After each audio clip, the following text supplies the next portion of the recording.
బీహార్లో ఉండే ఒక 74 ఏళ్ల ముసలాయనకి ఒక విచిత్రమైన కోరిక వచ్చింది.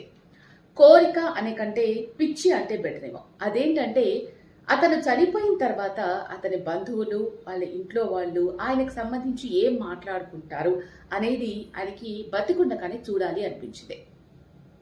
షాక్ అయ్యారు కదా? ఇంకా చాలా ఉంది, వినండి. సో ఆయన కోరిక తగ్గట్టు ఆయన కోరికనంతా కూడా వాళ్ళ చుట్టాలకు, బంధువులకు అందరికీ చెప్పేశాడు. సో వాళ్ళందరూ వచ్చారు. అనుకున్నట్టుగానే ఆయన చనిపోయినట్టుగా పాడ మీద పడుకున్నారు. పాడని రెడీ చేశారు.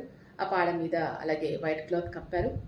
చితికి నిప్పు పెట్టబోయారు. అయితే అంతకంటే ముందు ఆయన అక్కడి నుంచి లేసేసి ఆ చితిలో దిష్టి బొమ్మను పెట్టేసి ఆ దిష్టి బొమ్మను తగలబెట్టేసి ఆ బూడిద ఉంటుంది కదా, ఆ బూడిదని గగ్గలో కలిపేసి వచ్చారు.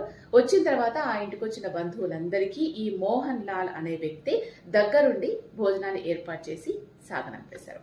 సో మొత్తానికి వాళ్ళు ఆయన చనిపోయినప్పుడు ఏం మాట్లాడుకుంటారు, ఏడుస్తారా లేదా, బాధపడతారా లేదా, ఆయనకి సంబంధించి ఎలా వ్యవహరిస్తారు, ఏం మాట్లాడతారు అనేది ఆయన అంతా దగ్గరుండి చూశాడు.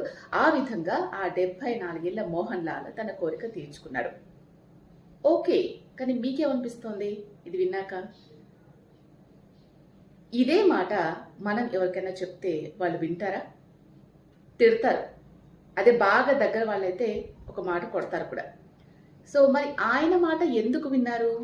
అంతా వచ్చి ఎందుకు ఆయన చెప్పిందల్లా చేశారు అంటే ఆయన ధనవంతుడు. ఆయన దగ్గర బొచ్చ డబ్బుదే. అందులోంచి కొంత డబ్బు ఆ వచ్చిన వాళ్ళు అప్పుగా కూడా తీసుకున్నారు. అందుకే ఆయన మాట విన్నారు, ఆయన చెప్పిందల్లా చేశారు. అంటే ఏంటి? పైసా కుచ్ భీ కర్ సక్తా హై, కుచ్ భీ.